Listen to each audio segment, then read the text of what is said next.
CEOs and salespeople are confident that their opinion is the right one. Are they? Welcome to the CEO and Salesman podcast, where we talk about today's business issues and we'll let you work out who's right. It's me, by the way. Hi, and welcome to the CEO and the Salesman podcast, where we talk about small business and how to grow small businesses. G'day, Daniel. How you going? Hey, man. Worried you forgot my name. After only 3 years of knowing you, I almost got your name wrong then. So it's off to a flying start. I'm not going to do a do-over. This is live, so we might as well get stuck into it. Hey, mate, I just wanted to ask you a question. It just came up this morning. I was listening to the radio, and they talked about how our Prime Minister has given us all a day off, a public holiday. Does that affect you next week for the Queen's memorial? And I wanted to get your feedback. How's that going to affect you, or is that going to affect you? Dangerous ground, Matt. So I'm going to go on and try it. Interestingly, first of all, I didn't know it happened. It came up in the sales meeting. Like everybody, we've had to rebook meetings. Like, we have a customer service team that runs meetings with customers every day, and that's probably we're working through that. It's not really going to impact us that much. We'll have a dip in revenue, but we kind of get it.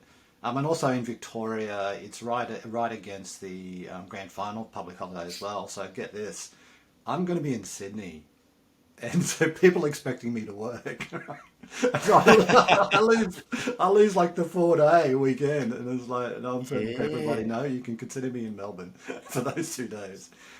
So if everybody in Melbourne's going to get Thursday, Friday off, as well as the weekend, right. Is there? So we don't do. So you guys don't do one on the Monday anymore. I thought you used to do one on the Monday, so everybody could recover from the hangover. No, there's an October long weekend that we don't get, which New South Wales runs with. But I think the first thing that came to mind was Bob Hawke giving everybody a public holiday. He was drunk. There's a famous image of him being drunk and saying, "We just won the Australian Cup," and you'd be a bugger of a boss or something if you expect people to turn up to work. That was for the America's Cup, wasn't it? That's correct, yeah. And so I'm telling all the young ones in the team about it because they have no idea. So this is that's right, everybody. But where I think it's a little bit problematic, and we have to be respectful, there are many supply chain companies. This is a disaster. Yep. And they're not talking about health and education. It's a disaster. Yep. All the doctors coming out and saying this surgery that's been backed up since the pandemic, and you've got to reassign nurses, because it's not like you can assign it to the next day. They're already booked up for the next 3 months. Yes, it's just the reason have to be respectful. The reason for it is a sad reason, and there are many people that I think probably still feel the monarchy, but less so, I think, than people that are feeling the pain of the holiday. Because it's not really a holiday, it's a Remembrance Day, right? So, that's right. Yeah, and not feeling that connected, Matt. I don't know about you. Do you feel that connected to the passing of the royal of the Queen? Yeah. My family are certainly enthusiastic to have an Australian be the head of state, but that's a whole different story and probably a whole different podcast. But I just want to get your feedback, because I'm not sure it'll genuinely impact my little business. We've only 6-7 of us now. Really, we might have to move a meeting. That's not going to be a big drama. I don't think we'll see a dip in revenue, because everybody sort of works on flex time anyway, and we just got to get the job done. We don't, I don't care if somebody works 5 hours and does something, or 2 hours and gets the same result. That's really not interesting to me. It's the result for the customer. But I'm just thinking about, imagine trying to run any other business that has hourly workers, and you have to be open on a Thursday, or you have to deliver like logistics, like you said. Immediately everybody gets a pay rise, and that money's going to come out of somewhere, right? That's right. But even they're shutting down retail as well, right? So I think you can open, Coles and Woolies can open from the afternoon or something. So it's just a fact. Like, it's a day off, and it's not a whinge about the lost revenue because those big companies, but not all retail companies are big. What about your little restaurants and your like, if you've got CBD in your cafe, that could be a fifth of your income for the week. It will be, yeah. Yeah, he's going to drop 20%. Like, for us, like, about 160 hours we're going to drop in billable. But we're fortunate that will be made up because the work's still there. So we run 20 hours in our team, right? right? So Got it. not that I'm asking them, not that I'm asking them to make up the hours of the day. Yeah. Our team, if they work early and they can finish early and that type of thing, and so they'll make up. They'll get the work done. I don't think we'll recover the billable time, though. Yeah. Yeah. It's interesting, but I just want to get your feedback because there are companies out there who are promoting a 4-day week, and I think France has I think they keep cutting their hours down. I think they're on a 28 or a 30-hour week now. So, have you thought about doing a shorter week, and what do you think the impact of for Klugo would be? Yeah, that's really interesting. This has been floating around for a long time, the 4-day week Yep. thing, and there's research and evidence showing that people are more productive. What I don't see is information on type of business. Okay. Yes. So if you're a manufacturing company, I still think you might be 24/7 manufacturing, really. But I guess people are running longer shifts. But then you've got health and safety issues, right? You can only, and even nurses in education, you can't work longer to make up the time. So I do, so Yeah, that's it. Provide 6 rounds of pills today rather than 3. that's Yeah, got right. it. So I don't what I don't know, and maybe you can answer it, is it really, it's not, is it like, just say it's 40 hours because it's easier to do the math than 37 and a half. But if we do 10-hour days, now in our company, we've talked about it in the team quite a lot because, again, we run flex hours. Right now, if Yep. somebody wanted to run 10-hour days and not schedule anything for a Friday, as long as there's no team commitments, we're entirely okay with that. You know what's weird? No one's actually done it. Really? Well, Yeah. I actually had my marketing manager when I ran my software company. Um, he wanted to have Fridays off. He was a family man. He had young kids. So he said, "Look, can I have Fridays off, and I'll make it up 10-hour days?" And it worked really well for him. He had a 3-day weekend every week. He went and did reading in the kids' classrooms every Friday morning. He did stuff in the community, so he booked himself up a day of things. Yeah. It wasn't just a day to hang out and drink cocktails, but on the Fridays, and that family cohesion for him was really important. So it works when the person is motivated to do other things on that day. And so Steve was an excellent. He was from Chicago, great guy, and certainly Yeah. got a lot of stuff done in those days. But I guess what he probably liked the most, to be quite honest, is he got an hour and a half to 2. He got a couple of hours before I showed up, and stood at his door and goes, "So how you going, Steve? What are we doing today?" And chat. Then and then the salespeople would arrive, and then the administration people would arrive, and I think that he got progressively less productive throughout the day as more people wanted to sort of show up at his door and have a conversation. How common is that, Matt? Like you must suffer that. And this is the crazy thing. So I've actually said to our team, if you can structure yourself professionally like that, I have no problems. The next issue comes in though, if everybody wants to do Friday or Monday, your business is effectively shut down. But maybe you can Yep. rotate people if they get in some sort of roster system. I suspect it's not going to happen unless I personally do it though, to let them know it's okay. I'm seriously thinking about it Yes. next year. And what I've just Yep. realised is my team does listen to this podcast, and so I'm actually advertising that next year. And look, maybe for me to introduce it, I might take the Wednesday off, and rather Yep. than a Friday or Monday, because there are probably other things I want to do. Because like you, being a small business owner, if anyone that's listening, one of the things we keep getting feedback on is we've got to do less, right? You get that all the time, and we end up Yep. doing more. And then we start earlier, then we finish later, and then we just keep going, right? Because we're so vested in what we're doing. So there's no way someone can say to me, finish your day early. Because there's that final task that I just have to do. No one else is going to do it, right? Mate, one of my designers messaged me Friday night, 9:30. I was watching Lord of the Rings new TV show on Prime, which is actually pretty good. I'm a bit of a Yeah, geek I'm like that. enjoying it too. Anyway, I'm watching it. Comes through saying, "Oh, I've uploaded the website," and pause. I'm now on my phone, and they went, "Oh, that's good." Boom, dropped it to the customer. Hey, this is. I did maybe 20 minutes, pause the show, send a message to Yeah. a client, email to a client, say that here's the website. Yeah, that's, So and then I did it again on Saturday and all that sort of stuff. So here's the thing for us and other owners of small business.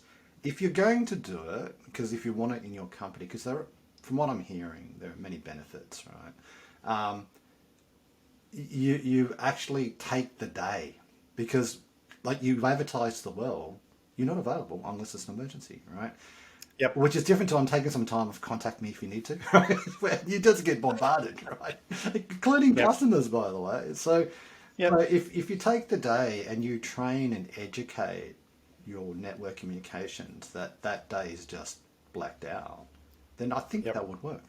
And you know what? I probably work 12-hour days anyway. So like, and it's not because I'm not complaining about it. I really like what I'm doing, but that's if I was to cut to 4 days, I'm probably ahead of most anyway. Like, does that make sense for time? And Totally. Matt, my question to you: do you find yourself often working and you're going, I don't really need to do this, but you just keep doing it anyway because you're in the mode, right? Did you find that? Yeah. Yeah. Or I'll start making a new list, I've got Yeah. my, make a new list of, and, if I was, I asked myself silly questions to trick my brain into working. Yeah. If I was $1 billion company, what would I be doing? Or if I was 10x my, current business, what would I be doing? And I'd come up with this fantasy list of stuff I would be doing, and then I'd try to go do some of those things. And you know what? If I went and sat in the sun or walked the dog, I don't know if the business would be much worse off, to be honest. Sometimes. I'm probably better off from if you've got your mental health day. It'd be probably better for that. So I love the question. Have you thought about it for your team, or I think you said you already have somebody doing it. Yeah. Yeah, so we got so one person has dropped back to 3 days, and that's working. Well, the production is actually now quite clear because I think the habit becomes this person's always available, so it's a got-a-minute meeting, and It's those got-a-minute interruptions. meetings Yeah. are, I think, they're death of productivity. I was listening to an audiobook, and it was Stolen Focus or something like that by a psychologist, and he talks about it being 23 minutes to go from being in a flow state to being, Yeah. if you get interrupted, I think to being into another flow state. So, poor Jan is constantly being pummeled by the team of got-a-minute meetings. And so when she actually needs to do her work, she's really struggling to get it all done. But now, we're in a shorter, well, I guess less often available, and therefore, I got a message through this morning with a piece of work that came through when it was done on time and really well. Yeah. So, and just those got-a-minute meetings. When I had my technology business, we had about 30 people in one office. I like to go and talk to people, but of course, that would mean people I would also, without knowing or with sort of knowing, I'd invite them to come back to me. And I had all days of got-a-minute meetings of just not nonsense, of people's really important stuff that they needed to get off their chest right now. I hired a GM and paid him, I think, $90,000 basically to take over my office to deal with those got-a-minute meetings. So, and I moved one floor above Yeah. just so I could get some stuff done because I would do got-a-minute meetings all day, and then I would start my job or do that work at 4 o'clock in the afternoon into the evening. I think let's park this for another podcast, but I definitely think there's a gold mine to talk about productivity, remote versus in the office, and what it used to be like and how it's changed, and how maybe agile behaviors can help with that. Well, we've transformed our business through agile. So I think there's a really good chat there. If you want to grow your company, you've got to be productive. And Yeah. I know you can't just Gee. and the leader of the company. So getting back to the 4-day work week, I'm not against it. My question for your team member that's running 3 days, is it an extended day or is it just standard business hours that they're working? Are they working longer hours on those 3 days? No, I don't think Okay, so. all right. I've not. I've asked her not to. Yeah, I suspect that she might be. yeah. Actually, I fully suspect that on the day that she's not supposed to be there, that she actually was doing That's work exactly but right. not being available. Don't, So, it's in the um, recording now, so you've just admitted liable. So, you better have a chat to her before she watches the that's right. podcast. But no, that's interesting because what we are suggesting, and maybe wrap it up because I know there's some other good stuff we want to talk about. We're actually saying we still need the 40 hours because that's our business model and that's what we're paying you based. But because of Yep. we're information workers, we can start at 6 and finish at 6 if we really wanted to. And then if they Yeah. get Okay. benefit out of having a day off. And now, what I don't get, and maybe someone can educate us in the comments, are other companies saying 4 days and it's only 4 days worth of work, but you pay them for 5? I don't get that. So that's yeah. Are Yeah. they expecting I them to work longer? Is I guess the real question. Yeah. Look, I think there's a lot of time spent in offices swanning about, sipping coffee, and dropping into people's offices. Well, okay, let me just speak for myself. Whenever I spent time in offices, I would swan about and drop in on people. So I found that when I do reduce time, I just work more and more effectively and more focused. That's interesting. So We are billable hours, so that would be a yep. significant drop in our revenue and margin. Ah, Yeah. yeah, okay. However, I can understand though if you have a role which is outcomes driven, whether it takes you a minute or a day, I guess it doesn't matter, does it? If you achieve the outcome, Well, yeah, yep, yeah, and that's really my business, and yeah. I was my first job out of school was selling vacuum cleaners door to door. So, whether it was just that's a real job still. I'm not from the 1950s. This A isn't a good robot skincare taking over routine. the vacuuming world. What do you mean, Matt? I guess you could just walk along and sell them a robot these days. Oh man, So it was a ridiculous job, but yeah, it was yeah, we worked a lot of hours, but it was all outcome focused. It was all outcome based, and always being a salesperson, it was the person with the most sales on the board at the end of the week wins. yeah, That's it. That's the end of the story. If you and I've known salespeople that would take a mental health day on Monday or Tuesday or whenever day it was, just to hang out, and if they're at the top of the sales board, couldn't care less. yeah. I think sales is a really good example of a role type where that makes a lot of sense. It's about getting target, right? Whether you Yep. can do it in 1 day a year or 365. No one will. They might double your target if you do it 1 day a year, but Yeah, or that's more right. than double it. But I think again maybe for a bookmark, I think I might do some research. There's a fascinating conversation to be had around how do you convert a service hours business to an outcomes business and not impact revenue. That's Yeah, that's that's a right. really interesting, difficult thing to do. Yeah. It is. I actually just one last thing on salespeople. Well, not one last thing. I'm the salesperson, but I actually had a sign made for the sales room, and it said, "Your pay rise will become effective the moment you do." And so, I get through these podcasts. You're pretty harsh with your team, Matt. I must say. so oh There's a no, bit of a theme going on.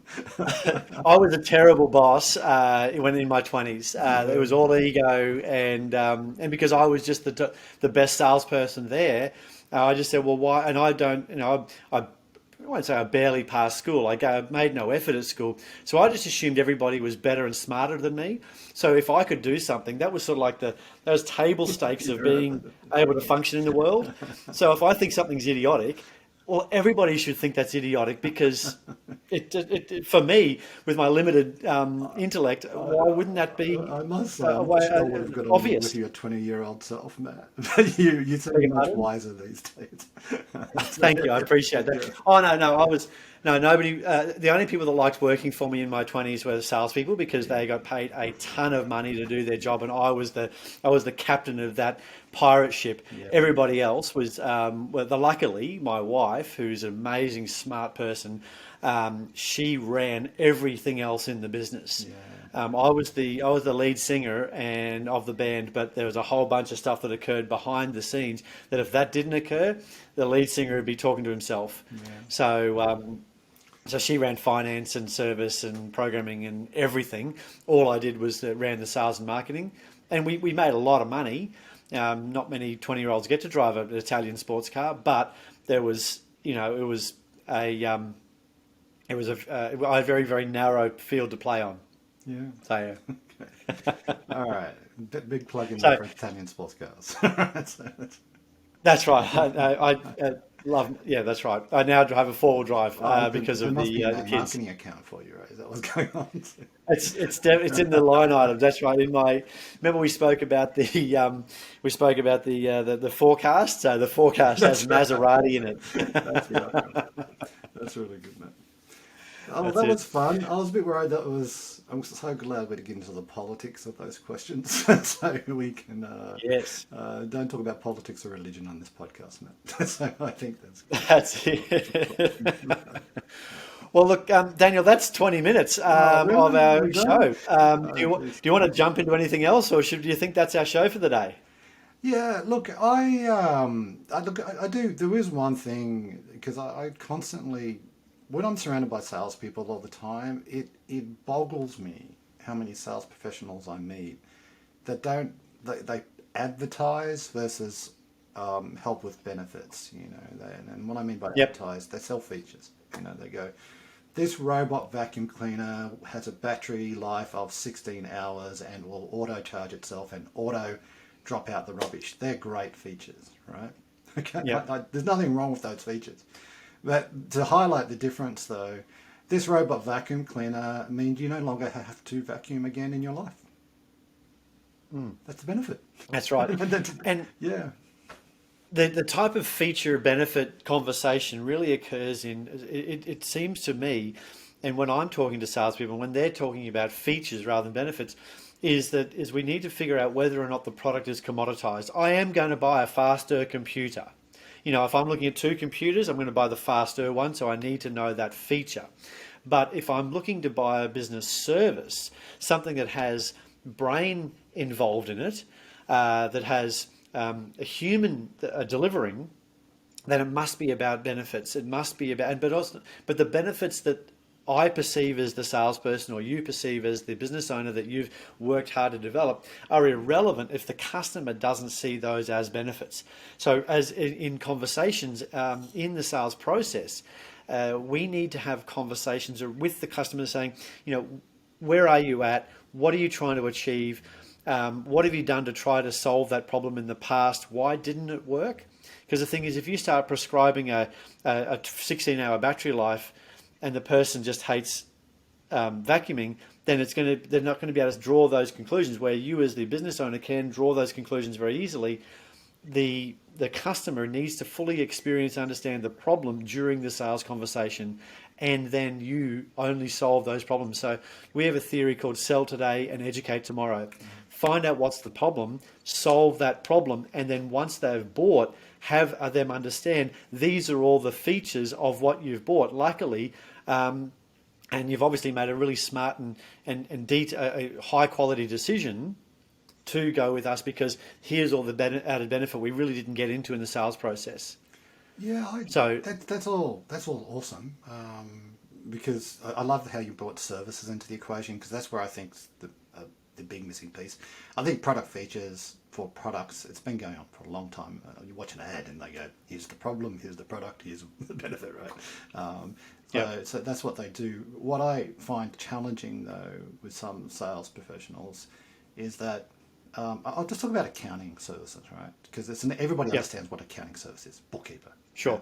So they go, well, we've got bookkeepers, you know, do you need a bookkeeper? And I go, well, and the customer goes, no, I don't need a bookkeeper, okay, because that's the feature, that's the definition of the service, right?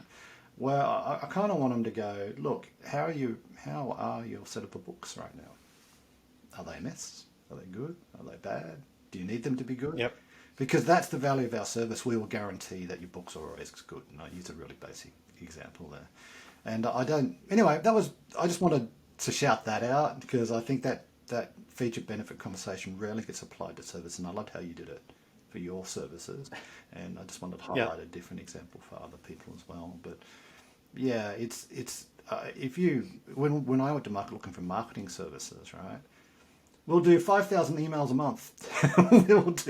We'll make a number one ranked SEO. And I'm like, what if I don't care about number one ranked SEO? What does it mean to me, right? What's the benefit to me? I wasn't getting that. It was really interesting to me. Yeah. So we sell a value product, and when marketers on LinkedIn, which would hit me up every day, we're from Thailand, and we're from other country, fill in other country, wherever it might be, and we have programming available, or we have people available for $12.50 an hour. That's the only feature they're selling. I don't care. How am I supposed to draw the line? And obviously we can if we think about it, but don't make the customer do the work for you. We'll take these problems out of your from you. Don't make the customer work, because people are generally lazy. Because if you want an example of that, ask 10 people you walk past today, how are you going today? Good, thanks. They don't think about it. They're probably not good. Yeah. But the blink reaction of most people is lazy. You put a marketing message or a sales message in front of them, and if they have to do if there's any cognitive load on figuring out what the value is, you're going to miss the mark. Yeah. That's what I have never, and I don't want to receive them, by the way, if you're listening. I've never received a outsourced developer email which says, is your development team too expensive for the product you're developing? Are they taking twice as long? We can halve both of those for you. I've never seen that. Because they're not putting that on the line. They're just saying we're cheap, Yeah, it is cheap. Yeah. We can do Java or whatever else. Here's 50, and the favorite ones, or the ones that I know that I can delete almost immediately, is if I have to scroll more than 2 times for their product servicing. It's just we're going to be everything to everybody. We're going to shoot a shotgun approach, and let's hope for the best. Yeah. Look, thanks for entertaining me on that one, Matt. That was just a pet one for me this week. It's been a frustrating week. Start me on the sales stuff. Just put the coin in the slot. Stuff like, why are you talking about that? Talk about the value of what we do. We'll get them there eventually. Yeah, very good. Very good. Thanks very much, mate. Talk to you next week. Bye for now. Thanks, mate. Bye. Thanks for listening to the CEO and Salesman podcast. If you've got a leadership, sales or business question, we'd love to hear it. And of course, we'd also love to add our 2 cents on the subject.